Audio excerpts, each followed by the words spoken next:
신명기 모세오경 중에 5번째 책입니다. 창세기, 출애굽기, 레위기, 민수기, 신명기로 되어집니다. 신명기는 새로운 명령이라는 이렇게 씁니다. 신명기.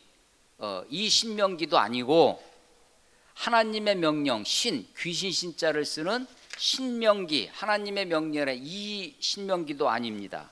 신명기는 이렇게 씁니다. 이 신명이에요. 이 신자가 무슨 신자냐면 옛날 우리 어렸을 때는 납신 이렇게 배웠습니다. 우리는 한자 세대거든요. 한자를 배웠는데 이게 납이라는 게 도대체 뭔지 나중에 그러니까 그 잔나비 뭐예요? 원숭이띠 할 때 이 신자를 씁니다. 네.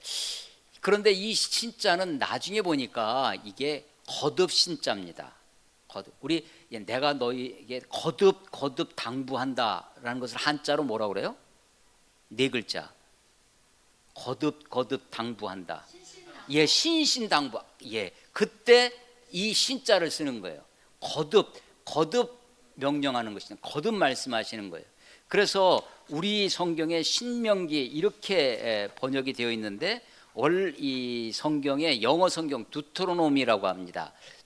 듀엣 그러죠. 듀엣 할 때 DEUT 듀엣 할 때 이게 제2의 이런 뜻입니다. 그래서 두 번째 선포된 말씀이라고 하는 것입니다. 첫 번째 어디서 선포됐었냐면 출애굽기 20장의 시내산에서 선포됐었어요. 그런데 이제 다시 이스라엘 백성들이 40년 동안 광야에서 방황하다가 요단 동편으로 옵니다.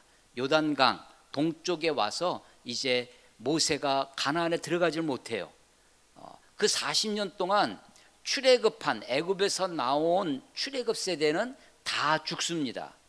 그리고 광야에서 태어난 광야 세대들, 그 광야 세대들이 가나안에 들어가게 됩니다. 근데 가나안에 들어가기 바로 전 우리 오늘 5절부터 읽었는데 3절에 보면 마흔째 해 40년이 됐죠. 마흔째 해 11째 달 40년 11월 1일에 이제 그 가나안을 바라다보고 요단 동쪽에 모압 평지입니다. 평지라고 하니까 이 평지는 좀 낮다는 생각이 있죠. 낮지 않고 개마고원을 생각하시면 됩니다. 그러니까 고원지대예요. 티벳 고원 생각하시면 돼요. 그러니까 고원인데 높은 지역에서 평지입니다. 그렇다고 해서 그냥 넓은 평야만 있는 것이 아니고 그 안에 이제 산도 여러 있는데 대체로 다 높으니까 그 중에 이제 느보산이라고 있고 비스가산, 느보산, 비스가산 이런 것들이 요단 쪽 요단을 바라다보고 있었어요. 그래서 40년째 되는 해 느보산에 도착해서 모세가 새로운 세대, 이미 출애굽한 세대, 애굽에서 나온 세대는 다 죽고 광야에서 나온 그 태어난 광야 세대가 가나안에 들어가기 전에 그 새로운 세대들에게 하나님의 말씀을 새로운 말씀이 아니라 전에 선포되었던 그 말씀, 시내산에 다른 이름이 또 뭐가 있었냐면 호렙산이라는 거 있었어요. 그래서 시내산, 그 호렙산에서 선포되어진 하나님의 말씀을 다시 선포하는 거듭 말씀하신다라는 뜻으로 신명기입니다. 오늘은 5절에 모세가 요단 저쪽 모압 땅에서 이 율법을 설명하기 시작했다. 이 율법 바로 40년 전에, 좀 정확하게 이야기하면 38년입니다. 38년 전에 출애굽해서 2년 동안 시내산에 도착하고 율법을 받는 데까지 2년이 걸려요. 그리고 다시 출발을 하는 것이 38년 해서 모두 40년이 되는 것입니다. 신명기는 그 모압 평지에서 그동안의 광야 40년의 역사를 뒤돌아봅니다. 뒤돌아보는 것을 뭐라고 하냐면 우리가 회고라고 하죠. 뒤돌아보면서 회고하고 그리고 가나안에 들어가서 살아갈 일을 전망합니다. 그래서 신명기는 크게 회고와 전망 이야기입니다. 앞에 신명기 1장부터 4장 43절까지가 회고예요. 회고, 뒤돌아보는 이야기입니다. 그래서 이 앞부분에 많이 나오는 단어는 뭐냐면 그때입니다. 그때에 그때에 그때에. 예. 그 40년 동안의 일을 뒤돌아보고 이제 너희가 들어가서 살아야 할 가나안 땅을 바라다보고 전망하는, 회고와 전망의 책, 이게 신명기입니다. 근데 이 회고와 전망의 중심에 뭐가 있냐면 하나님의 말씀, 율법이 있다. 그래서 그것을 다시 말씀한다, 신명하고 있는 것이다 라고 하는 것입니다. 40년, 원래 그 길은요, 이 시내산에서부터 가나안까지 그 길은 2절에 보시면, 1장 2절에 보면 호렙산에서 세일산을 지나 가데스 바네아까지 10하루길입니다. 10하루길. 그래서 거기서 그 가데스 바네아에서 그리고 가나안까지 한 2주면 갈 수 있는 그런 길이에요. 하루에 우리가 보통 얼마나 걸을 수 있다고요? 하루길이면 우리가 한 시간에 4km 내지 5km 잡으면 8시간 5시간씩 5km씩 걸으면 5,8이 40km를 걷는 거고, 4km, 4,8이 32km, 30에서 40km 정도 하루에 가요. 열흘이면 300km입니다. 그래서 10하루길, 한 2주 정도면 갈 수 있는 그 길을 몇 년이 걸렸다고요?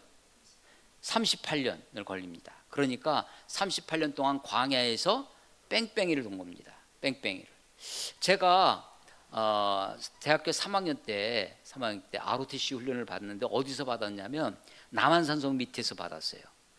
거기에 이제 문무대라고 하는 학생 군사 훈련단이 그 안에 있었습니다. 행군을 하는데 며칠을 행군을 하는 거예요. 얼마나 힘들었는지. 그때 막 처음 훈련 받으러 가가지고 그게 대단한 줄 알았습니다. 나중에 보니까 그 산을 뺑뺑뺑뺑 돌면서 행군을 한 거예요. 그러니까 광야길에서 40년 동안, 38년 동안 방황을 하고 가나안으로 곧장 들어간 것이 아니라 요단강 건너편 동쪽입니다. 동쪽에 와서 그 가나안을 내려다보면서 모세가 얼마나 가나안에 들어가고 싶었겠어요. 3장에 가면 모세가 하나님께 기도합니다. 하나님, 나로 하여금 그곳에 들어갈 수 있게 해달라고. 하나님도 아마 그것을 거절하기가 너무 마음이 아프셨을 거예요. 그래서 그만해도 족하니 더 이상 이걸로 내게 구하지 말라고 그렇게 말씀하시면서 거절하십니다. 결국 모세도 들어가지 못해요. 결국 가나안에 들어가게 된 것은 우리가 잘 알다시피 여호수아와 갈렙 두 사람만 들어갑니다. 그 여호수아와 갈렙만 들어가게 된 그 일, 그러니까 광야 40년 중에 가장 모세가 회고하는 1장부터 4장 43절까지 그 과거의 일을 회고하는 일에 중심에 뭐가 있냐면 가데스 바네아 사건이 있습니다. 가데스 바네아. 그 가데스 바네아에서 가나안 땅에 12정탐꾼을 보냈죠. 12정탐꾼을 보냈는데 가서 보기는 너무나 좋은 땅이에요. 하나님 우리에게 약속해 주신 땅은 젖과 꿀이 흐르는 땅입니다. 거기서 열매를 하나 갖고 왔어요. 포도송이를 하나 갖고 오는데 포도송이가 얼마나 컸던지 두 사람이 나무에 꿰서 그렇게 메고 올 정도로 그렇게 좋은 땅이었습니다. 그렇지만 이들은 그곳에 들어가지 못하겠다라고 이야기를 합니다. 왜냐하면 거기 있는 사람들은 거인들이에요. 그리고 우리들은 메뚜기에 불과해서 우리들도 다 죽고 우리의 자녀들도 다 죽게 될 것이라고 그러면서 하는 말이 우리가 애굽으로 돌아가자고. 저 모세 말고 다른 지도자를 세워서 애굽으로 돌아가자고 모세를 향해서 돌질하려고 할 때 하나님이 그들을 향하여 진노하십니다. 그래서 저들을 다 죽이고 하나님이 민수기 13장 14장의 이야기예요. 이스라엘 백성들을 다 죽이고 모세 너를 통해서 새롭게 민족을 시작하겠다. 마치 누구와 같냐면 노아와 같습니다. 노아 시대에 죄악이 관영하니까 사람들을 다 홍수로 죽이고 노아와 노아의 가족으로 새롭게 인류를 시작하셨거든요. 그런 것처럼 하나님이 이스라엘 백성들을 다 죽이고 모세를 통해서 새롭게 시작하겠다고 하니까 모세가 그때 하나님께 간절히 구해서 하나님이 저들을 다 죽이시면 저 애굽 사람들이 애굽에서 건져내서 저들을 죽이려고 하나님이 저들을 불러낸 게 아니냐고, 하나님의 이름이, 하나님의 영광이 가려지지 않냐고 모세가 그렇게 설득합니다. 하나님이 그 기도를 받아줘서 저들을 용서해 주시는데, 다만 너희들이 40일 동안 정탐한 것을 하루를 1년씩 계산해서 40년 동안 방황하고 부하내동하며 하나님의 언약의 말씀을 믿지 않았던 저들은 다 죽고, 죽겠다고 했던 너희 자녀들, 그 자녀들이 누구냐면 사실은 20살 밑에 사람들, 인구조사에, 민수기에 나와 있는 인구조사에 계수되지 않은 자녀들만 들어갈 수 있다고, 너희가 죽겠다고 하는 그 어린 아이들과 여호수아와 갈렙만 그렇게 들어가게 하겠다고 그렇게 이야기를 하십니다. 그래서 가데스 바네아 사건 때문에 사실은 방황하게 되죠. 그래서 이 회고의 이야기 중에 가장 많이 나오는 이야기가 가데스 바네아 사건입니다. 그것을 회고해요. 그러니까 지금 모세가 40년 동안의 이야기를 편년체 아세요? 세종 우리 조선 왕조실록처럼 몇 년 몇 월 며칠에 무슨 일이 있었고 몇 년 몇 월 며칠에 날짜별로 있었던 것을 다 기록한, 그렇게 회고하는 것이 아니라 그 이야기 중에 40년 동안에 가장 중요한 일, 가데스 바네아 사건, 하나님께 불순종해서 하나님을 거역해서 하나님의 언약의 말씀을 망각하고 살았던 그 이야기를 회고하고 있는 것입니다. 그런데 오늘 본문에 보면 오늘 읽은 우리 5절부터 18절까지 읽었는데요, 그 중에 9절부터 18절까지의 이야기는 가데스 바네아 사건보다 앞선 이야기입니다. 이 이야기는 시내산에 도착하기 전에 있었던 이야기예요. 이스라엘 백성들이 애굽에서 나왔습니다. 만나를, 출애굽기 16장에서 만나를 먹기 시작했고요. 그리고 아말렉 군대도 무찌르고 반석을 쳐서 물도 먹고, 그리고 나서 이스라엘 백성들이 광야에서 시내산 앞에 와 있는데 이스라엘 백성들이 하루 종일 모세한테 달려오는 거예요. 그 광야에서 다 텐트 치고 장막 치고 사니까 거기서 온갖 일들이 벌어집니다. 그래서 맨날 그것을 가지고 모세한테 물어보러 오는 거예요. 이걸 어떻게 했으면 좋겠냐고, 우리들 사이에 이 분쟁을 좀 해결해 달라고 모세에게 재판을 요구했어요. 하루 종일 재판하느라고 모세가 다른 일을 하나도 못해요. 그걸 지켜보고 있던 모세의 장인 이드로가 충고를 합니다. 너 그렇게 해서는 안 된다. 사람들을 세워라. 그 사람들로 하여금, 그 사람들을 어떻게 세우냐면 1000부장, 100부장, 50부장, 10부장 이렇게 세워서 그들로 하여금 그 일을 처리하게 하고, 그들이 처리하지 못하는 일은 모세 네가 해라. 그래서 소위 이드로의 충고를 통해서 이스라엘 민족이 어떻게 되냐면 조직화되어집니다. 그런데 이 조직이 이스라엘 백성들을 다스리려고 했던 것이 아니에요. 목적은 다 자발적으로 살아요. 그렇지만 서로의 자유가 서로에게 충돌될 때 그것을 재판하기 위해서, 그래서 여기 수령을 세우는 이야기, 그것은 수령은 곧 17절에 있는 재판 이야기로 이어지는 것입니다. 왜 이 말씀을 지금 40년 동안의 광야의 일들을 회고하는데 그 중심은 뭐가 있다고요? 가장 중요한 일은 가데스 바네아 사건, 정탐꾼 사건이에요. 불순종해서 그것 때문에 광야에서 40년 동안 방황하게 되었는데, 그 일을 앞에 이 지금 1000부장, 100부장, 50부장 이 재판장들을 세우는 이 이야기를 기록하고 있다는 것입니다.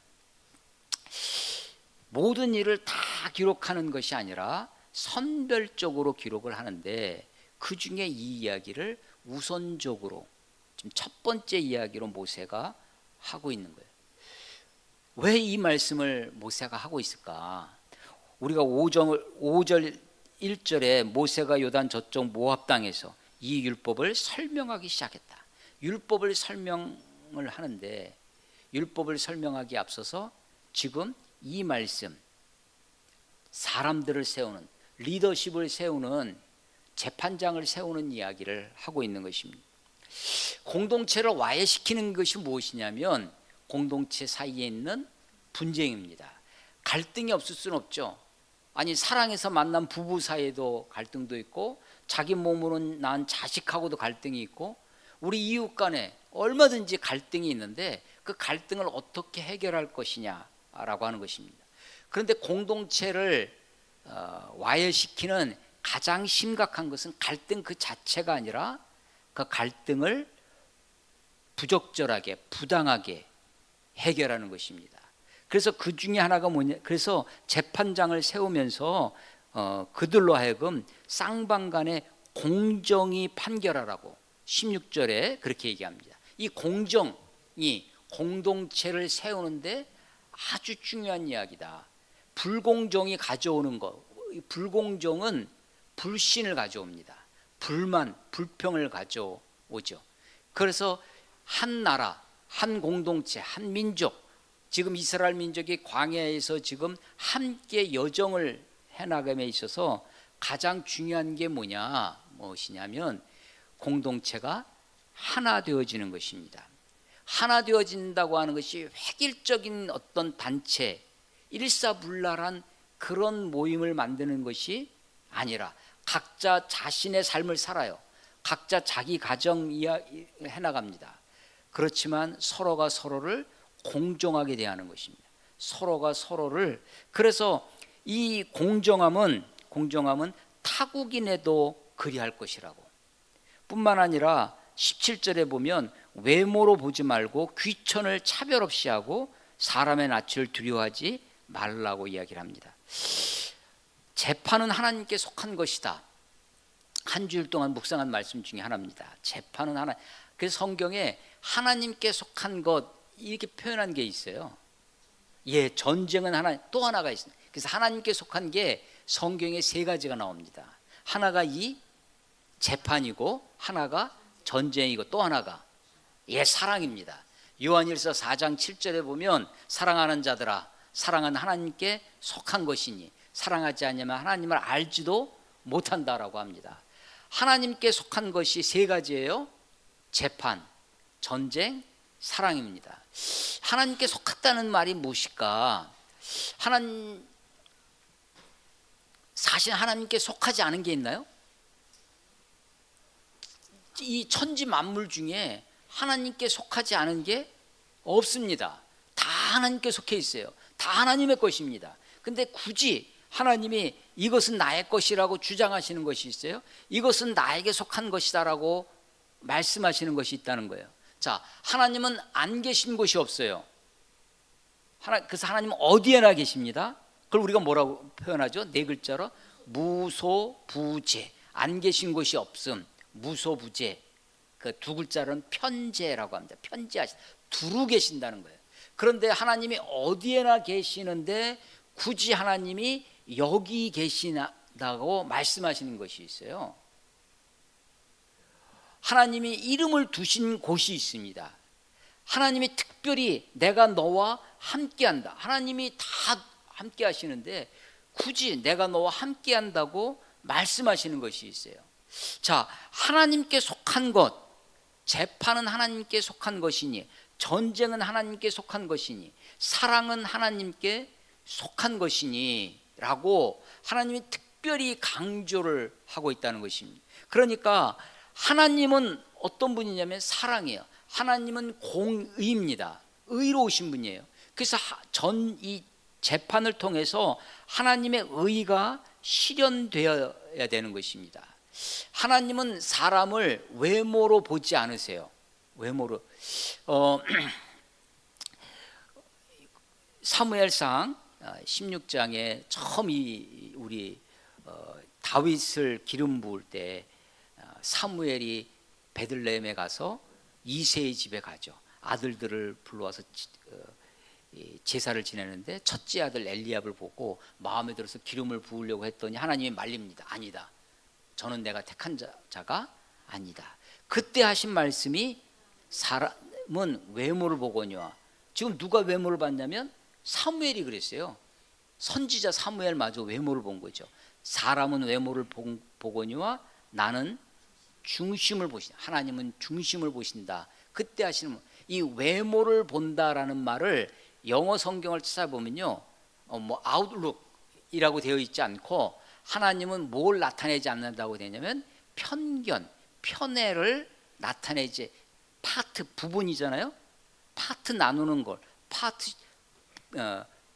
파티셜리티라고 하는, 이 페이셜리티라고 하는 그 편애, 편견을 나타내지 않는, 하나님은요 편애하지는 분이 아니십니다. 사람은 편애해요. 사람은 팔이 안으로 굽어요.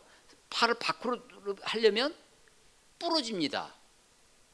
가제트 팔이 아니에요. 우리 360도로 팔이 휘어지진 않습니다. 사람은 편애해요. 근데 하나님은 그런 분이 아닙니다. 근데 하나님이 재판을 함에 있어서, 재판은 하나님께 속한 것이니 외모를 보지 말라고. 그래서 사람들이 흔히들 사람은 외모를 본다고 하지 않냐. 우리도 외모를 보지. 자기 외모를 보는 걸 합리화하라고 하시는 말씀이 아닙니다. 하나님은 우리가 하나님을 닮아가야 되잖아요. 그러니까 우리가 노력해야 될 것은 뭐냐면 외모를 보지 않으려고 노력을 해야 됩니다. 공정하려고 노력을 해야 되죠. 불공정이 불만을 낳고 그것이 불신을 만들어요. 그래서 외모를 보지 말라, 귀천을 차별하지 말라, 차별금지법, 이것이 우리 아직도 우리 사회에 해결되지 않은 문제, 사회적인 문제 중에 하나입니다. 차별을 금지하는 법, 그것이 지금 사회적인 이슈 중에 하나죠. 하나님은 귀천을 차별하지 않습니다. 조금 전에 타국인에게도 그리하지 말라고 한 것처럼 종족 또 구별하지 않아요. 그리스도 안에 남자와 여자나 유대인이나 헬라인이나 종이나 자유자나 다 구별 없이, 다 차별 없이 하나라고 말씀하십니다. 귀천을 차별 없이 하고 사람의 낯을, 왜 우리가 재판이 굽냐면 차별도 있지만 두려워서도 합니다. 두려워서도. 그래서 두려우니까 내가 하고 싶은 말을 못해요. 두려우니까 쓰고 싶은 말을 쓰지 못하는 경우가 있어요. 그래서 이 재판은 하나님께 속한 것이기 때문에 외모를 보지 말고 귀천을 차별 없이 하고 사람의 낯을 두려워하지 않고 해야 된다는 것입니다. 왜 이런 것을 말씀하시냐면 공동체가 든든히 세워져 가기 위하여 하는 것입니다.